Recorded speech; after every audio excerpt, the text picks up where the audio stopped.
கரெக்டா பெருசா அதான் சொன்னல, யார் அந்த முதல் டைமனோ அவங்களை எல்லாரையுமே பிரமிச்சு பாக்குற அளவுக்கு வைப்போம்னு சொன்னா. கரெக்டா இன்னைக்கு அவர் சைஸ்ல மாலை போட்டிருக்கோம். இன்னும் அவருடைய டீம் சார்பாக அவங்களுக்கு கொடுக்க வேண்டிய ரெகக்னைசேஷன் கொடுத்துடலாமா? என்ஜாய் பண்ணிக்கலாம்.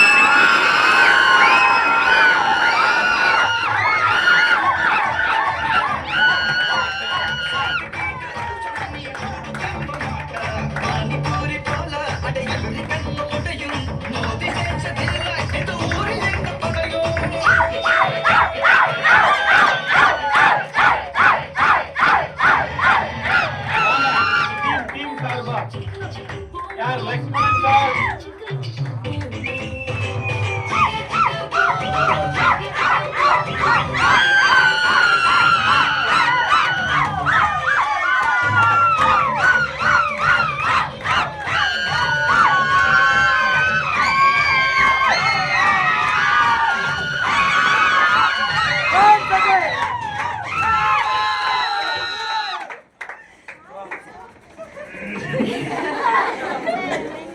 கத்துவீங்க, ஆனா ஏன் தொண்டை வலிக்குது. ரைட்டா பார்த்து நாளைக்கு கவுன்சிலிங்லாம் பேச வேண்டியது இருக்குமா? பொங்கல் செலிப்ரேஷன்லாம் இருக்கு, இதுக்கே எப்படின்னா இப்படி. ரைட்டா நம்ம ஆபீஸ்ல நிறைய பேர் அந்த என்ஜாய்மெண்ட்டுக்காகவே நிறைய பேர் என்ன பண்றாங்க அப்படின்னா ஆபீஸுக்கும் வராங்க. அதுக்குன்னு சொல்லி சும்மா என்ஜாய்மெண்ட் மட்டும் பண்ணிட்டு போல, எல்லாருமே அடுத்தடுத்த போஸ்டிங்கையும் நோக்கி தான் ஓடிக்கிட்டு இருக்கிறாங்க. அடுத்ததாக நம்ம சென்னை பிரான்ச்ல இருந்து டைமண்ட் டைரக்டர்களுக்கு, டைமண்ட் டைரக்டர் ராகுல் சாருக்கு நிறைய பேர் கிஃப்ட் பண்ணணும் அப்படின்னு சொல்லி டீமா சேர்ந்து ஏதோ அவங்களால முடிஞ்ச ஒரு கிஃப்ட் கொடுக்கலாம் அப்படின்னு சொல்லி காமேஷ், சத்யபிரியா, சண்முகப்பிரியா, நவீன், குரு, நிதிஷ்,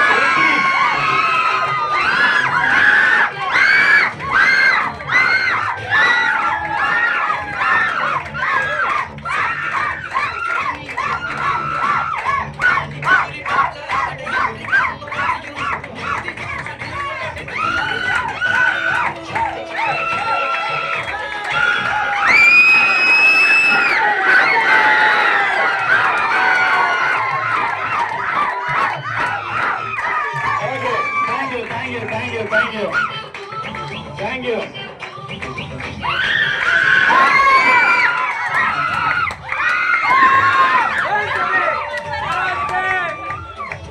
அடுத்ததாக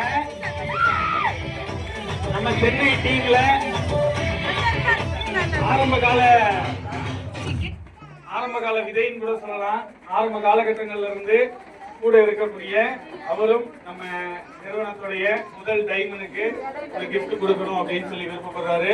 நம்ம நிறுவனத்துடைய சசிகுமார் சார்.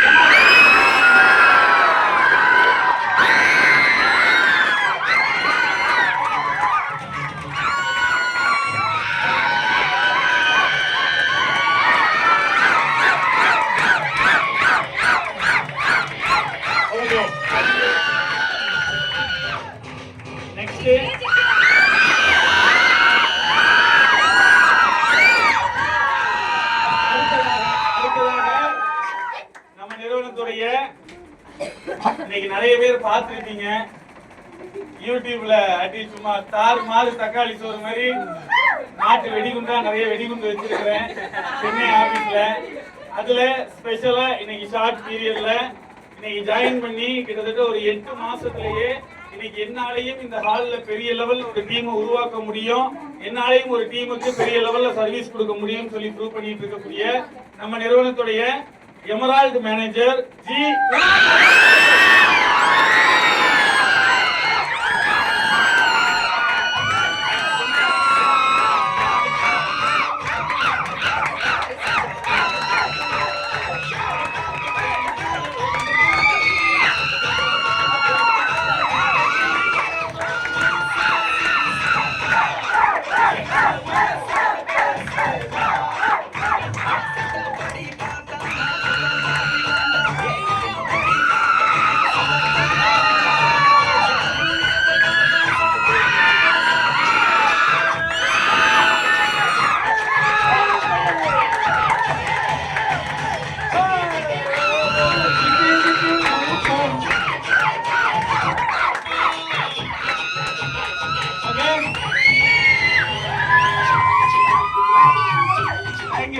தேங்க்யூ உமா. அடுத்ததாக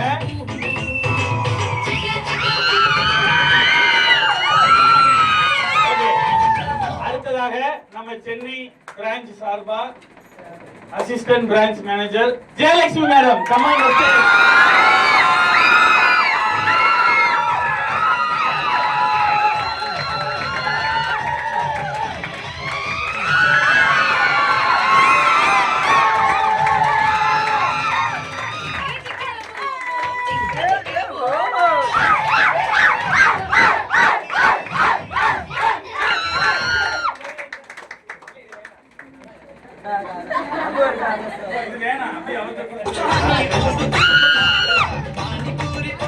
சொன்னபடி நடந்து காட்டணும்ல. அவருக்கு வருமானம் வந்துருச்சா சார் உங்க அக்கௌண்ட்டுக்கு? வந்துருச்சு. வருமானம் கொடுத்துருவோங்கிறது தெரியும். உழைச்சா ஏழை நடந்தா வருமானம் கொடுத்துருவோம் தெரியும் சார். இந்த ஒரு 50,000 கொடுக்குறேன் நீங்களே சார், அது எப்படி சார் கொடுப்பீங்களா மாட்டீங்களா? இல்ல இந்த மாலையெல்லாம் போட்டு இந்த இதெல்லாம் போட்டு சால்வையெல்லாம் போட்டு பாராட்டெல்லாம் கொடுத்து அப்படியே முடிச்சிருவீங்களா அப்படின்னா, எப்பவுமே நாங்க சொன்னதை தான் செய்வோம். நம்புனா நம்பு ஓ கடைசி வரைக்கும் உட்கார்ந்து என்ன பண்ணு இருக்கிறத ரைட்டா. அப்ப இன்னைக்கு நம்பி உழைச்ச இன்னைக்கு எஃபெக்ட் போட்டிருக்கக்கூடிய நபருக்கு நம்ம நிறுவனத்துடைய அந்த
சென்னை பிரான்ச் சார்பாகவும் ஃபியூச்சர் இந்தியா நிறுவனத்தின் சார்பாகவும் உங்கள் சார்பாகவும் அவருக்கு இதை போட்டு கௌரவிக்க போறோம். நல்ல பலத்த ஒரு பாராட்டு.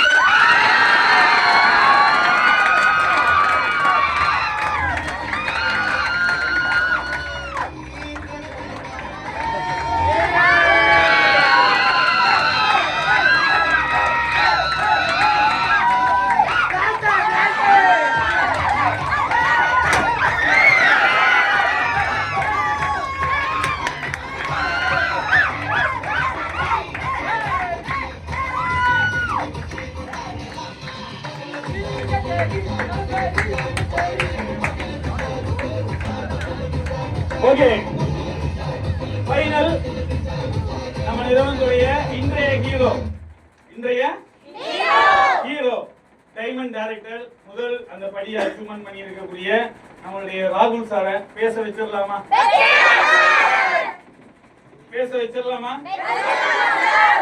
அதுக்கு முன்னாடி எப்பவுமே பேரண்ட்ஸ் வர வைக்கிறது வழக்கம். அவங்களுடைய பேரண்ட்ஸ் அப்பா அம்மா வர வைக்கிறது வழக்கம். இருந்தாலும் அவங்க வர முடியாத காரணத்தினால ஒரு வீட்டில் வந்து பாத்தீங்க அப்படின்னா தாய் இல்லாத இடத்த ஃபுல்ஃபில் பண்றது யாரு அப்படின்னா அக்கா. அக்கா இல்ல அப்படின்னா தங்கச்சி. கரெக்டா? இன்னைக்கு சின்ன வயசுல இருந்து தூக்கி வளர்த்த தங்கச்சிய இன்னைக்கு அண்ணன் இந்த அளவுக்கு ஒரு சக்சஸ் பண்ணியிருக்காரு அப்படின்னா அது அவங்க பக்கத்துல நின்று என்ஜாய் பண்றதுக்காக அவங்கள வர வச்சிடலாமா? நல்ல எனர்ஜெட்டிக்கான பாராட்டு.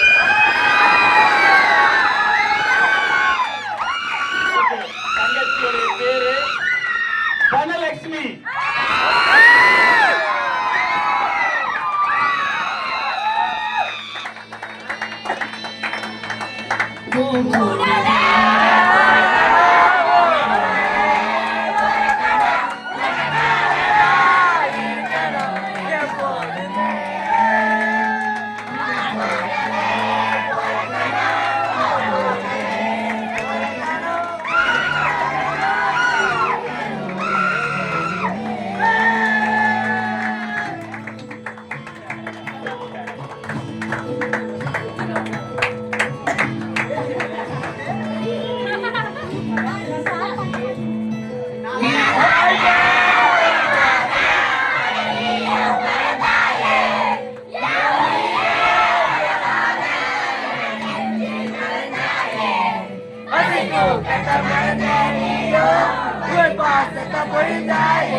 Thank you.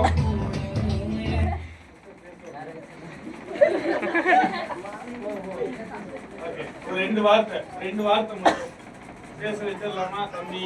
சரி, அண்ணனுடைய சக்சஸ் இதுக்கு முன்னாடிலாம் இப்ப அவங்க அண்ணன் எப்படி இருக்காரு, இன்னைக்கு இவ்வளவு பேர் சேர்ந்து அவருக்கு ஒரு ப்ரோக்ராம் பண்றோம், அதை பார்க்கும்போது உங்களுக்கு எப்படி இருக்குதுங்கிறது ஒரு 2 வார்த்தைகள். ஓகே, தங்கச்சிக்கு நல்ல ஒரு கிளாப் கொடுத்துடலாமா?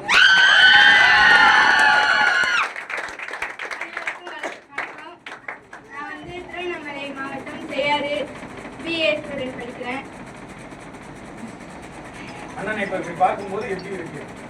எங்க அண்ணன் இந்த மாதிரி இந்த நிலைமையில இருக்கிறது எனக்கு ரொம்ப பெருமையா இருக்கு.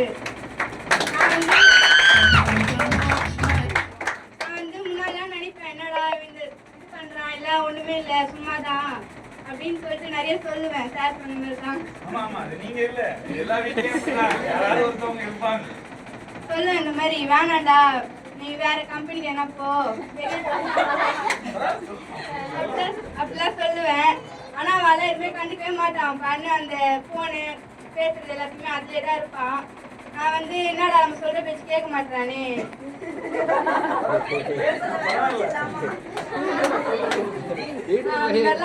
சொல்லுவேன். அப்புறம் அவன் நம்ம பண்ணினேன். அப்புறம் அவன் கண்ணு நானும் கம்மனு விட்டுட்டேன். ஆனா இப்போ இந்த இதுல வந்து பார்க்க சொல்லுதான் முன்னெல்லாம் நினைப்பேன், என்னடா என்ன பண்ண போறான், நிறைய ஏதோ வாங்குவேன்னு சொல்லிட்டு அவன் ரூம்ல போனாலே நிறைய ஒட்டி வச்சிருப்பான். அந்த மாதிரி அச்சீவ்மெண்ட்ஸ் ஆமா எல்லாம் ஒட்டி வச்சிருப்பான். எல்லாம் எங்க இருந்து வாங்க போறான் சும்மாதான் அப்படின்னு சொல்லிட்டு நினைப்பேன். ஆனா இப்ப அது ஒவ்வொன்றுமே நான் முடியாதுன்னு சொன்னதான் கண் முன்னாடி நடத்தி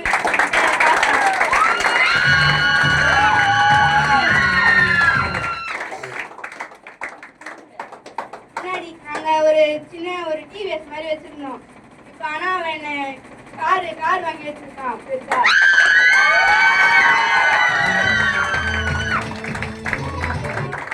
முன்னாடி குடிசை வீட்டுல இருந்தோம், இப்போ ஒரு பிளாட்ல தங்க வைக்கிற மாதிரி பண்ணி வச்சிருக்கான். அதான்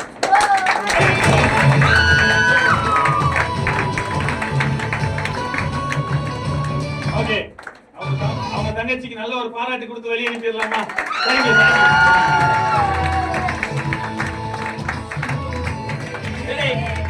ஃபைனல் அது தங்கச்சி தனலட்சுமி இல்ல, எல்லார் வீட்லயுமே கண்டிப்பா ஜெயிக்கிறது வரைக்கும் ஏதாவது ஒண்ணு என்ன பண்ணுவாங்க, சொல்லிக்கிட்டே தான் இருப்பாங்க. உன்னால இது முடியாது, வேணாம், ஆகாது, நடக்காது. ஆரம்பத்திலே சொன்னல, அதே மாதிரி நம்ம ஃபேமிலியில யாராவது ஒருத்தர் சொல்லிக்கிட்டே தான் இருப்பாங்க. எல்லாருக்கிட்டையும் நான் சொல்ற விஷயம் என்ன அப்படின்னா, யார் என்ன சொன்னாலும் காதுல வாங்காம நீங்க வச்ச குறிக்கோள்ல, நீங்க வச்ச இலக்குல நீங்க ஓட ஆரம்பிச்சீங்க அப்படின்னா கண்டிப்பா உங்க எல்லாராலையுமே ஜெயிக்க முடியும் அப்படிங்கிறதுக்கு ராகுல் இன்னைக்கு ஒரு எக்ஸாம்பிள். கரெக்டா? இன்னைக்கு பெரிய லெவல்ல ஒரு டிவிஎஸ் 50 கரெக்டா அந்த பைக் வச்சிருந்த நபர் இன்னைக்கு ஒரு கார் வாங்குற அளவுக்கும், ஒரு குடிசை வீட்டுல இருந்து இன்னைக்கு ஒரு பிளாட்ல தங்குற அளவுக்கும் ஒரு வசதியை கொடுத்திருக்குன்னா கண்டிப்பா ஃபியூச்சர் இந்தியாவுக்கு தான் அந்த முழு கிரெடிட்டும் போய் சேரும். கரெக்டா? கண்டிப்பா நிறுவனம் இன்னும் நிறைய பேரை அடுத்த லெவல்ல உருவாக்கணும் அப்படின்னு சொல்லி ஃபைனலா அவர் யாரு, அவர் எப்படி இந்த ஃபீல்டுக்கு வந்தாரு, எப்படி இந்த போஸ்டிங் அச்சீவ்மென்ட் பண்ணியிருக்காரு அப்படிங்கறத அவர் வாயால தெரிஞ்சுக்கலாமா? பேச வச்சிடலாமா? நல்ல எனர்ஜெட்டிக்கான ஒரு பாராட்டு கொடுத்து ராகுல் சார் பேச வச்சு.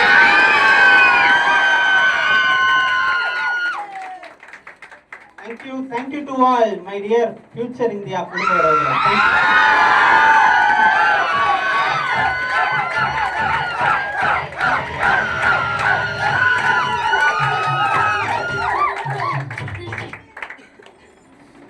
ரொம்ப ரொம்ப ஹாப்பியா இருக்கு. கண்டிப்பா இந்த தருணம் என்னுடைய லைஃப்ல என்னைக்குமே மறக்காது.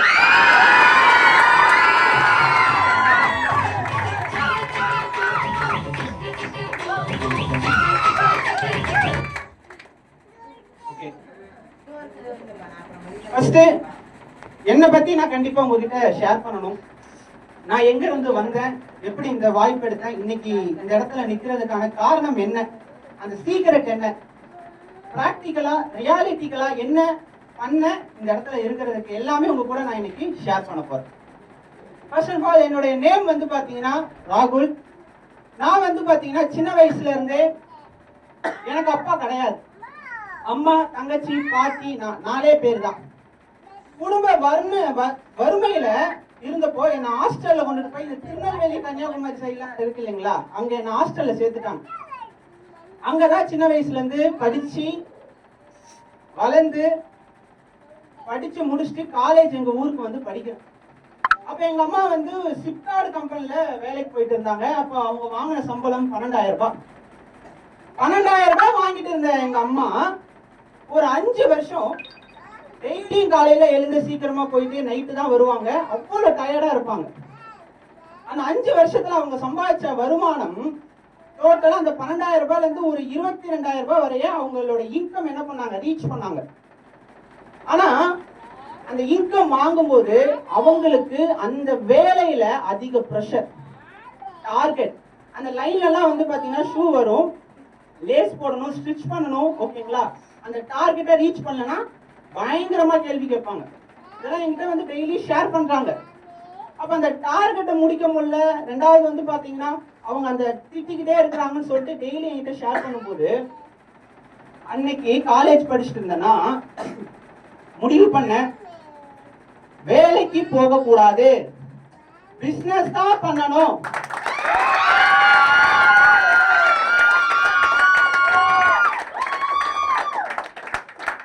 பிசினஸ் தான் பண்ணணும்னு நான் காலேஜ் படிக்கும் போது முடிவு பண்ணேன். பிசினஸ் பண்ணலாம்னு முடிவு எடுத்தப்போ நான் என்ன பண்றதுன்னு திங்க் பண்ணிட்டு இருந்தப்போ, ஏதாவது காலேஜ் படிக்கிறேன், வெளியில ஏதாவது ஒரு ஹோட்டல் ஸ்டார்ட் பண்ணலாமா, ஒரு தள்ளுவண்டி கடையில பானிபூரி ஸ்டார்ட் பண்ணலாமா, நிறைய யோசிப்பேன், பாப்கார்ன் ஸ்டார்ட் பண்ணலாமான்னு. ஆனா எல்லாத்துக்குமே என்ன தேவை ஆரம்பத்துல? காசு, பணம். 1 லட்சமாவது முதலீடு இருந்தாதான் ஒரு டீ கடை கூட என்ன பண்ண முடியும், வைக்க முடியும். ஆனா அந்த டீ கடை வைக்கணும்னா கூட என் வீட்டுக்கு எதிர்க்கையோ இல்ல அந்த தெருவுலயே இருக்கிற டீ கடை அண்ணா கிட்ட போய், அண்ணா நீங்க டீ கடை வச்சிருக்கீங்க, சூப்பரா பண்றீங்க, எப்படின்னா இந்த தொழில பண்றீங்க அப்படின்னு கேட்டா சொல்லுவாங்களா? சொல்ல மாட்டாங்க. அப்போ நல்லா புரிஞ்சுக்கங்க, எனக்கு வந்து சொல்லி தரதுக்கு சொந்தங்களும் இல்ல, ஹெல்ப் பண்ண யாரும் இல்ல. பணம் வச்சிருக்கிற அளவுக்கு நான் ஒன்னும் பணக்காரனும் இல்ல, வசதியும் இல்ல. ஒரு ஓட்டு வீட்டுல நார்மலா ஒரு 3,000 ரூபாய் வாடகை கொடுத்து இருக்கிற ஒரு சாதாரண ஒரு மிடில் கிளாஸ் ஃபேமிலி தான். மழை பெஞ்சா கூட வீட்டுல என்ன ஆகும், தண்ணி வந்து தேங்கும். அந்த அளவுக்கு ஒரு வறுமையில இருக்கும்போது எங்க அம்மா வேலையை விட்டு நின்ட்டாங்க. சும்மாவா சொல்லும், சும்மாவே வறுமை இல்ல, வேலையை விட்டு நின்ன பிறகு ரொம்ப கஷ்டம். அந்த டைம்ல நான் என்ன பண்ணேன் அப்படின்னா எங்க அம்மாவுக்காக வேலை தேட ஆரம்பிச்சேன். அப்படி தேடிட்டு இருக்கும்போது தான் ஒரு விளம்பரம் பார்த்து இந்த வேலையை சொன்னாங்க. ஒரு மொபைல் மூலமா பண்ற மாதிரி தான்ப்பா இருக்கும், ஈஸியா பண்ணலாம்ப்பா, யார் வேணாலும் சொன்னாங்க. அந்த அளவுக்கு எங்க அம்மாவுக்கு மொபைல்லாம் யூஸ் பண்ண தெரியாதுங்க. நான் வேணா பார்த்துட்டு எங்க அம்மா கிட்ட சொல்றேன், என்னன்னு சொல்லி நான் பாக்குறேங்க அப்படின்னு சொல்லிட்டு லிங்க் ஷேர் பண்ணாங்க. ஈவினிங் 7 o'clock பிஓபி, ஓகேங்களா. இந்த பிஓபி ப்ரோக்ராம் நடக்குது. நானும் தனியா ஹெட்செட்லாம் போட்டுட்டு தனியா மாடியில போய் உட்காந்து நல்லா லிசன் பண்றேன். அந்த மீட்டிங்ல எல்லாரும் அச்சீவ்மெண்ட் பண்றாங்க, ஸ்கூட்டி வாங்குறாங்க, ஓகேங்களா, நகை எடுக்கிறாங்க. இந்த அச்சீவ்மெண்ட்லாம் பாக்குறேன். அப்போ ஒரு 18 வயசுல, ஒரு 17 வயசுல, ஒரு 22 வயசுல ஸ்கூட்டி, கார், பைக்குன்னு சொல்லிட்டு என்னென்னமோ அச்சீவ் பண்றாங்க. காலேஜ் படிக்கிற நம்மளால ஏன் முடியாது அப்படின்னு நான் முடிவு பண்ணுங்க. உடனே என்கிட்ட வந்து பணம் கிடையாதுங்க, நான் ரெடி பண்ணி ஜாயின் பண்றேன்னு சொல்லிட்டு சேவிங்ஸ் எடுத்து வீட்டுல கேட்டு என்ன பண்ணேன், அடுத்த நாளே போய் ஜிபே போன்பேலாம் இல்ல, பேங்க்லயே போய் என்ன பண்ணேன், சலாம்ல ஃபில்அப் பண்ணி டெபாசிட் பண்ணி ஐடி போட்ட நபர் தான் நான். அப்படிதான் நான் இந்த நெட்வொர்க் ஃபீல்டு உள்ள வந்தேன். வந்து பண்ணுங்க, சும்மாலாம் பண்ணலங்க, வெறித்தனமா பண்ணுவேன். வெறித்தனமா பண்ணும்போது 3 மாசத்துக்கு நான் இன்கமே வாங்கல. 3 மாசம் கெஸ்ட் ஏத்துவேன், மீட்டிங்ல யூஸ் பண்ணுவேன், பேசுவேன், இன்கமே வாங்கல. ஏன்னா அந்த டைம்ல வந்து பாத்தீங்கன்னா முதல்ல ஒரு மேம் மூலமா தான் வாய்ப்பு எடுத்து உள்ள வந்தேன். அவங்க பர்சனல் இஷ்யூவால ஓகேங்களா அவங்க கூட இல்லை. அப்போ நான் வந்து என்ன பண்ணேன் அப்படின்னா ட்ரை பண்ணேன், நம்மளால முடியும், அவங்களால முடியுது, நம்ம முடியாத விஷயத்த வேற ஒருத்தவங்க செஞ்சுட்டு தானே இருக்காங்க. அப்போ அவங்களால முடியறப்ப ஏன் நம்மளால முடியாதுன்னு கண்மூடித்தனமா உழைப்பு போட்டேன். அப்படி கண்மூடித்தனமா உழைப்பு போடும்போது தான் என்னுடைய ரெகுலரா நான் மீட்டிங் அட்டென்ட் பண்ற பார்த்துட்டு என்னுடைய திறமையை பார்த்துட்டு ஓகேங்களா என்னுடைய லீடர்ஸ் என்ன பண்ணாங்க, என்ன கையில எடுத்தாங்க. கத்துக்கிட்டேன், ஸ்டெப் பை ஸ்டெப்பா கத்துக்கிட்டேன். இன்வைட்டே பண்ண தெரியாதுங்க. இன்வைட் பண்ணாலே பாதியிலே லெஃப்ட் ஆயிடுவாங்க, இல்ல மீட்டிங் அட்டென்ட் பண்ண மாட்டாங்க. ஆன்லைன்ல சொல்றேன் இதெல்லாம். அப்போ இன்வைட்டிங் பண்ண கத்துக்கிட்டேன். கத்து கொடுத்தாங்க, கரெக்டா பண்ணேன், கத்துக்கிட்டேன்.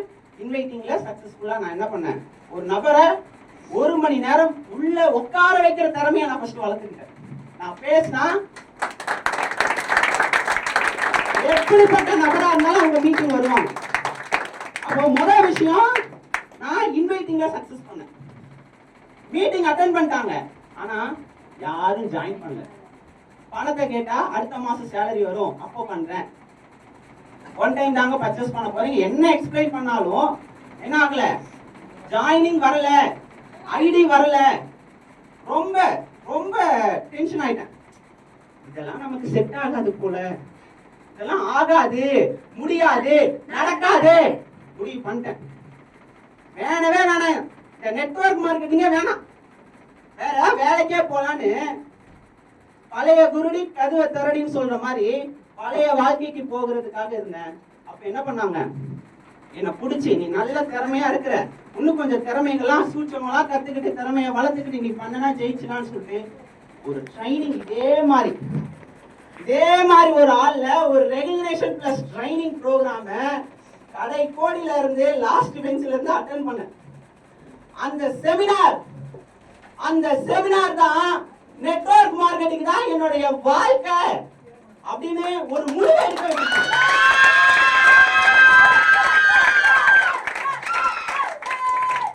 அந்த செமினார், அந்த மீட்டிங், அந்த ட்ரைனிங்கை எடுத்துக்கிட்ட பிறகு எப்படி அந்த மிராக்கிள் நடக்குனே தெரியாது. எனக்குள்ள 10 வாட்ஸ் இருந்த சார்ஜ் 1000 வாட்ஸ் போயிருச்சு. அப்புறம் வந்துச்சு பாருங்க, 3வது மாசம் முடிவுல 4வது மாசம் ஸ்டார்டிங்ல இன்கம் வாங்க ஆரம்பிச்சேன். டீம் செட் ஆச்சு, க்ளோசிங் பண்ண ஆரம்பிச்சேன், கத்து கொடுத்தாங்க, ரிசல்ட் வந்துச்சு. அடுத்து ஒரு சேலஞ்ச் வந்துச்சு. என்ன தெரியுங்களா, எடுக்கிற ஐடி வந்து வராங்க, பர்ச்சேஸ் பண்றாங்க, ஆனா ஒர்க் பண்ணல. என்னால தக்க வைக்க முடியல, தக்க வைக்க தெரியல. அப்ப அடுத்த கட்ட நான் மீட்டிங் அட்டென்ட் பண்றாங்க, நான் பேசின ஐடி வருது, ஆனா நிக்க மாட்டாங்க. அது இல்லாம அவங்கள சம்பாதிக்கவும் வைக்க முடியல என்னால.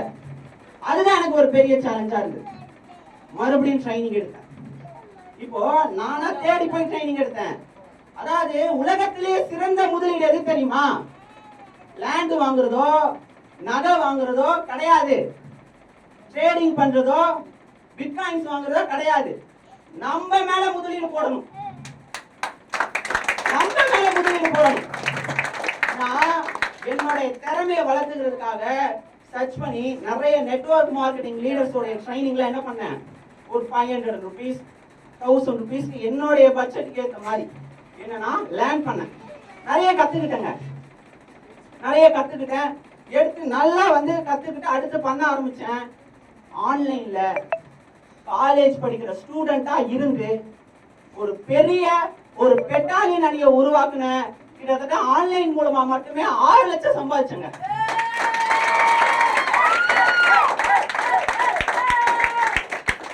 ஏற்புகளை விட எதிர்ப்புகள் அதிகமா வந்துச்சு. நிறைய பேர் என்ன சொன்னாங்க, நிறைய பேர் ஆன்லைன்லாம் முடியாது, நடக்காது, ஆகாது, அதெல்லாம் நிரந்தரமா இருக்காது, பெரிய அளவுல ஜெயிக்க முடியாதுன்னு சொன்னாங்க. எனக்கு ரொம்ப ஒரு ரோஸ் என்னன்னா, யாராவது என்ன முடியாதுன்னு சொல்லிட்டாங்கன்னு வச்சுக்கோங்களேன், முடிச்சு காட்டணும்.